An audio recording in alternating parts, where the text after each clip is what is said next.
Hello there. I'm Scotty, you're not, and I'm here to talk about Knights of the Zodiac, the movie that came out this year, back in May. I'm here to talk about it. Apparently it was a flop. I'm not surprised because I don't understand why they put this in theaters. It's not a bad movie. I think it's decent, but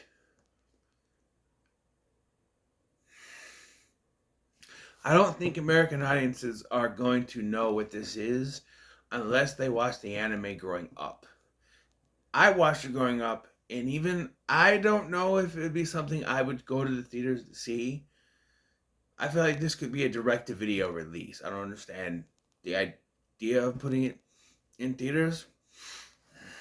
It just seems very far-fetched for me to believe that they had faith of this doing anything in theaters.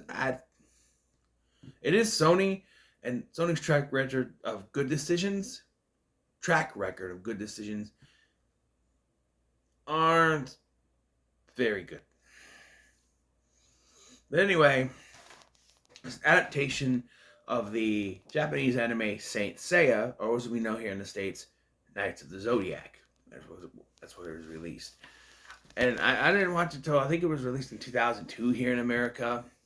And I didn't remember much, but I knew that the main character's name was Seiya, and he was the Pegasus Knight. I knew there was a Phoenix Knight, and those are the two that they use in this film. So, yeah.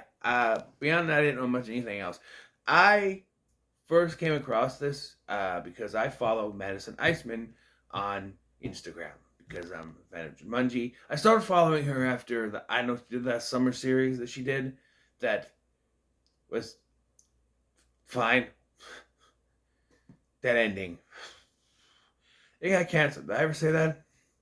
Yeah, they didn't renew it for another season. I don't know how they would have continued anyway with the way they did that fucking ending. Maybe that was the decision. Like, well, maybe they didn't have anything to continue with that. But anyway, she's in this, and she plays Sienna, or / Athena. The cast for this is actually pretty good. You have Madison Iceman, was not like, she's not a huge name. She's in the Jumanji movies and Goosebumps too, but she hasn't been in a lot. But I think she, And you have Sean Bean, who, guess what? He dies. Put that in bingo cards. Famke Janssen is in this. Mark Dacascos, who has pretty cool fight scene with a gun and a beating stick against some henchmen, for lack of a better term. And Nick Stahl, who I know as a not as bad as everyone says he is version of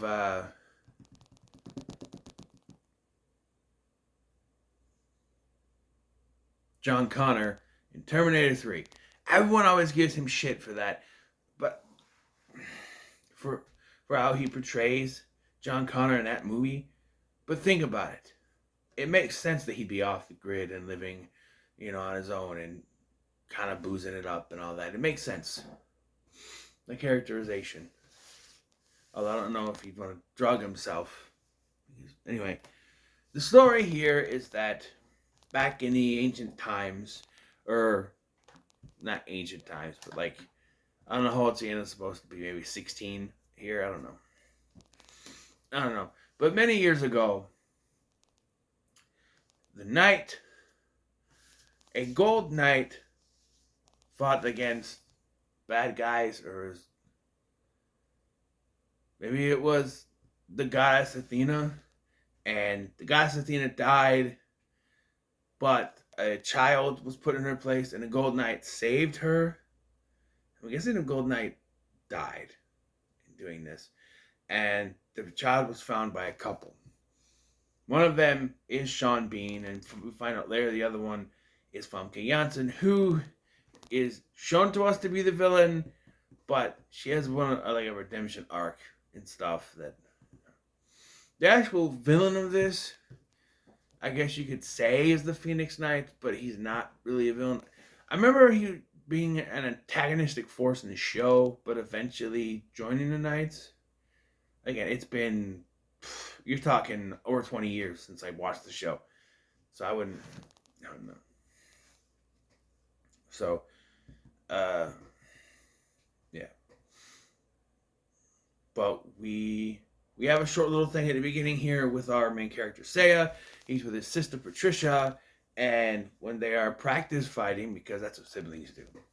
Uh, Actually, siblings, we don't practice fight. We kick each other's asses. My brother and I, we were kicking each other's asses. Like, at first it was more of me kicking his ass, but then he got older and he started kicking my ass. And that's how it works. You know, now he's taller than me and I don't mess with that shit. So, yeah. But, yeah, we would do stupid wrestling moves. He had a pretty good Crib the Crossface. Okay, he was a Benoit fan back in the day before he died and everything happened. But he stopped being a wrestling fan. Now he just picks on me. It's fake. It's fake. There was one time we were at the freaking hotel waiting to go swimming, and I'm sitting there watching Raw, right? And he's sitting there. You know it's fake, right? Yeah, I know. And he sits next to me. Every move they do, fake, fake, fake. I'm like, not everything is fake. He doesn't. I don't think he understands the wrestling is fake meme, you know. But anyway, back to this. So yeah, they're having a sibling fight, and this necklace that the sister has activates, and she rushes him to the closet and says to hide, and she ends up getting kidnapped by somebody. We don't know who it is. We find out that it is Gurad, or not Gurad, Gurad, which is Famke Janssen's character.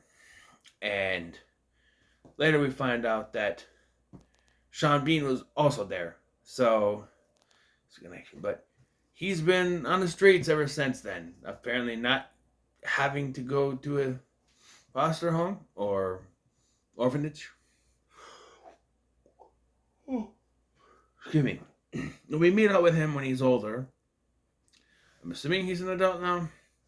Maybe he's fighting in this contest, or supposedly fighting, in this fight club type thing, where he's told by the guy who runs it, Cassius, played by Nick Stahl, to stop dancing. He does this dancing thing. It's like a defense thing where he's dance fighting this guy. Cassius has enough and tries to fight in there, but there ends up another fight because he ends up getting his Cosmos, they call it, which is what he activated in the flashback. They find out that Nicholas activated the Cosmos, and now he's activated again.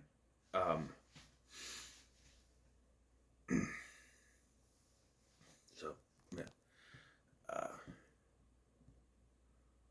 So, he's visited by Sean Bean. Well, I'm just going to call Sean Bean because he has a Japanese name and he's not Japanese, so I don't know. Kido, call him Sean Bean, who tells him that he has a purpose in this world. He has a destiny. Come with him if he wants to have it, or he can be destroyed by these warriors that are showing up, led by Garad, and they end up taking Cassius. But so he agrees to go with them, and he takes them to his big mansion thingy on an island, where we're introduced to his daughter, Sienna, who is the baby child, the one that was, found by him, and because he narrated the beginning of this, and she is suffering from her powers are coming out and causing tremors and stuff. It's, sort of thing. She sees visions of her destroying the world. All right, so it's at this point that I'm waiting for something to happen, because it's all a lot of exposition and stuff. And so this is when she brings in the necklace, and I'm like, where did they get that? And then it's later revealed to him in a vision that he sees that Sean Bean was there. And I'm like, he's like, he's involved with it. And I'm like, he had your sister's necklace. Of course he was involved with it. I don't get how that's a revelation. He had the necklace. And you could have said, well, he took it from Famke Janssen. I forgot her name already. From Famke Janssen. Sure. But, no. But eventually, So there's a lot of going back and forth at one point because Seiya decides to go train with the Silver Knight, who is a knight that we never see their actual face. I was convinced it was actually his sister, and they could actually pull that twist in the next one. I guess, but I don't. She obviously knew about the knights, and they were fighting, so she could have been training. They could reveal that to be his sister. I know that it's an Caucasian actress underneath, but I couldn't find the sister credited anywhere, and there may be a reason for that. But I don't know. I don't think it sounds like her either, but I thought it was. Now this is where we go back and forth between his training and cutting to the bad guys as they turn Cassios into this big monster thing, which I thought it was going to do something else than he just looks like the other henchman, but he's got a helmet that protrudes and he's the only one that really talks. Although there are some that go, but yeah, I don't know. And we have this training thing, and during this training, he starts to glow. So I'm like, okay, here we go. And he gets only part of his armor. And this is when I realized, oh, we're doing this shit. He's not going to get his armor till the climax of the fucking movie. And you know what? I'll be damned if I was right. Because he doesn't go full armor until the end of the movie. Same thing with the other guy. Which I already figured he was the Phoenix Knight. Because I knew that they were sort of antagonistic. I knew they were going to have a knight. And the Phoenix Knight was on the freaking cover. So I kind of figured that guy was the knight. The guy who I thought was Robbie from Power Rangers, but he's not. It's some other guy who I've never seen before, although he looks very familiar. I don't know. But yeah. It's the same kind of story. He trains, but he doesn't get full potential because he's not thinking clearly. You know, this is where it becomes very cliche. Oh, you gotta think about who you're really trying to save, because he's trying to go after your sister, but also he has to protect Sienna. And when he sees the vision of Sean Bean, the Sean Bean was there when his sister was taken, he decides to go back and confront him. But surprise, surprise, Famke Janssen is also there, and she leads her henchmen in, led by Cassios, and they cause havoc, try to kidnap Sienna, and yeah, then Sean Bean blows the whole thing up. Yeah, he dies because it's a meme at this point. Even though Sean Bean has said he doesn't want to die in any more movies, but he died here. Unless they do a sequel and reveal he's still alive, then he kept his promise. I don't know. But he died, and I wasn't surprised.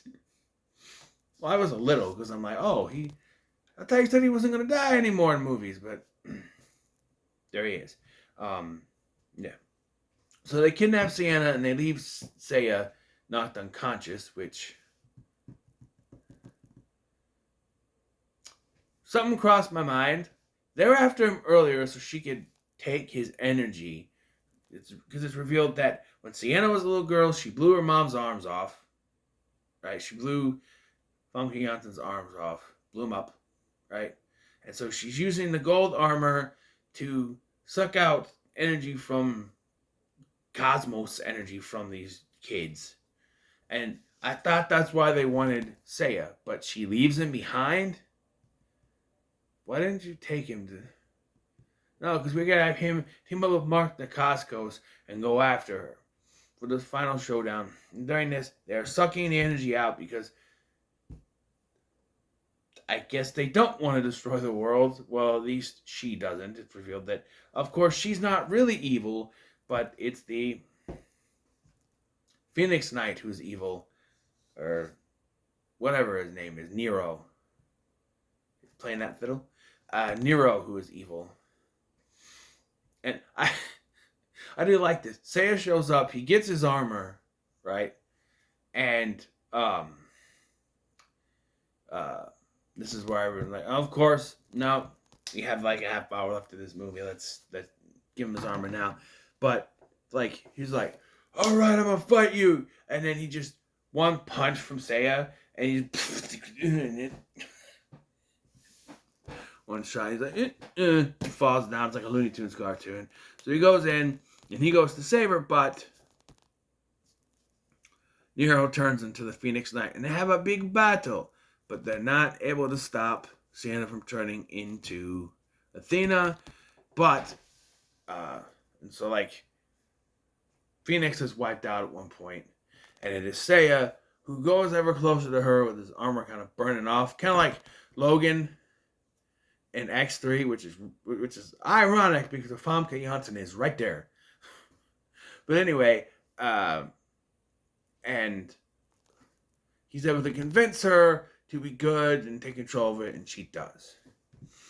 And then she restores Famke Janssen's arms, and then they take off, and they say they're going to find his sister, and we go to the credits, and we do not hear the fucking theme song. Instead of getting the theme song, the song they should have gotten, which is I Ran by Bowling for Soup, or a cover of that by some other band. They got Pink, a song by Pink called Courage. Apparently that's the theme. Courage. Apparently that's the theme song. No, thank you. Only one song is acceptable, and that is I Ran by Bowling for Soup. So I rewound it back to the end of the movie, and I played the Bowling for Soup song on my phone while the credits went because it makes more sense to me. Okay, I said that when I did my whole video that this was in, that they better have the song, and they don't, so that's gonna cost them. Okay? Not much, because it's still middle of the road. Either way, that song would have made it a little bit better, a little bit high in the middle of the road. Now it's just middle of the road. But this was fine. I hear people saying that it's terrible. I hear people say it sucks. People say it's the greatest anime adaptation. Well, I'll tell you this. It's better than Dragon Ball Evolution. I will say that because at least as far as I can tell, it adapts the source material right. You know, the main character is actually Japanese. Although he is the only one. I think Mark DeCascos is American Chinese. I don't know. And the other guy was, the Phoenix Knight was Hispanic. I don't know. But this was fine. It was fine. I didn't expect much anyway, but I wanted to give it a shot. And although not official, I do want to do a few movies based on TV shows. I got a whole stack over here. I was looking through what I have, and I want to do some. Although, hopefully, Walmart has them. I'll be doing 2 different movies tomorrow, and then focusing on doing the others this weekend. But, you know, and also Payback is on Saturday night, so there's that too. But it is Labor Day weekend, so I have a 3-day weekend this weekend, so I want to do something. I just did the Tubi Horror Weekend 5 a couple weeks ago now, so yeah, so whoa, get your ass back up there. I'm also gonna get a tripod. So, what are your thoughts on Night of the Zodiac? I know it's itchy. Let me know in the comments below if you like, share, and subscribe. Thanks for watching. I'm Scotty, and I'll see you in the next one.